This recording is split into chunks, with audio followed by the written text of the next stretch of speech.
Where should I begin? Let's look deep within.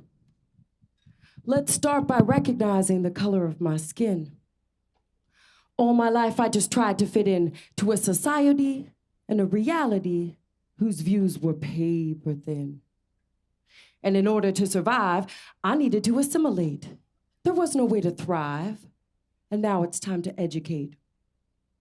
Inspired by revolutionaries recognizing my true wealth, my intention is to navigate a pathway back to self. So let's respectfully review events that have occurred and focus on the facts because the lines are being blurred. I'm tired of all the lip service for the cameras and the press. Let's address the changes needed for the ones who are oppressed. We are allowed to be angry, but I've learned to be smart. Disseminate my message while speaking from my heart, because we need accountability, and that might be a place to start. So I'm asking for transparency, and we all play a part. To deconstruct systemic racism in the systems of care, we need to understand the demographics we compare. Access to the services that are saving lives directly correlates to socioeconomic ties. The industrial prison complex is built with modern-day slaves. Corporate wealth depends on how the lower class behaves, and so it isn't in the interest of the rich to end addiction. Thus, poverty prevails, as do attitudes and convictions.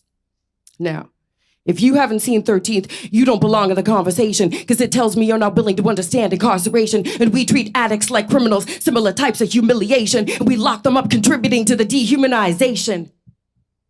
The countless Black lives lost to police brutality and in jail is the proof of how we failed.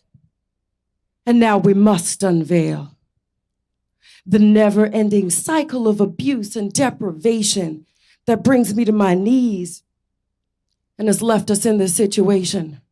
This is not an old idea. This shit is still transpiring. We still decide whose lives mean more. Our leaders still conspiring. But as I stand up on this stage, a witness to the conniving, I speak in strength with unity about how we're surviving. This is a departure from what is normal, usual, or expected. An articulate Black woman in the past would be rejected. But that is not the case today because we are connected. And the solidarity we embrace now will be respected. We're taking back our culture, language, and our music. Far too long we've sat back and forgiven our abusers. I'm sharing my experience. I'm standing in this light. I'm taking back my power and I'm fighting for my rights. Respecting reconciliation, representing revolution. Joining grassroots movements, seeking restitution, because the time for talk is over. My words now call to action, the collective consciousness of my community's reactions, the vibrancy of our cultures, the beauty of our nations, the knowledge and the wisdom that's been taught for generations. And I'm overcoming obstacles.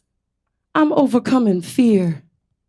And we're rising up resisting all the lies we've heard for years. So what else can I say? What must we discover?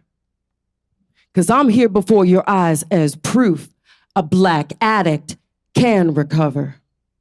Thank you.